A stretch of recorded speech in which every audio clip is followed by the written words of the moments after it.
ఎన్నో మీరన్నారు ఇందాకే 1½ నుంచి 3.5 అంటే కోట్లు, కోట్లు సంపాదించారని చెప్పారు కాబట్టి ఇంక కొత్తగా చెప్పడానికేం లేదు.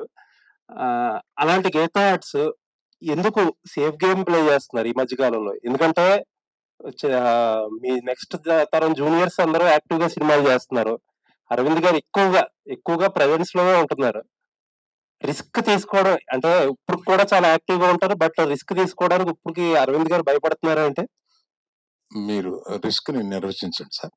అది మీరు నిర్వచిస్తేనే కరెక్ట్‌గా నేను ఇది రిస్క్ కింద ఫీల్ అవుతున్నాను. మీరు ఫైనాన్షియల్‌గానే మాట్లాడాల్సొస్తే ఇది రిస్క్‌గా ఫీల్ అవుతాను. ఫైనాన్షియల్‌గా అనుకుంటే. మీరు ఫైనాన్షియల్‌గా కాకుండా రిస్క్ తీసుకోమని ఇంకేదైనా చెప్తున్నారా? Every film is a risk for every producer it's a risk.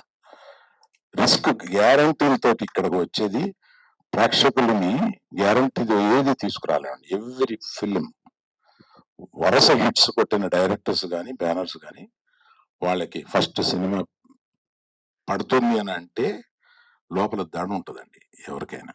So రిస్క్కి నిర్వచనం వేరువేరుగా ఉంటుంది. అంటే మీరు స్ట్రైట్గా 400, 500, 600 కోట్లు పెట్టి మీరు ఎందుకు సినిమా తీయటం లేదు అనే ప్రశ్న ఉంటే స్ట్రైట్గా అడగండి.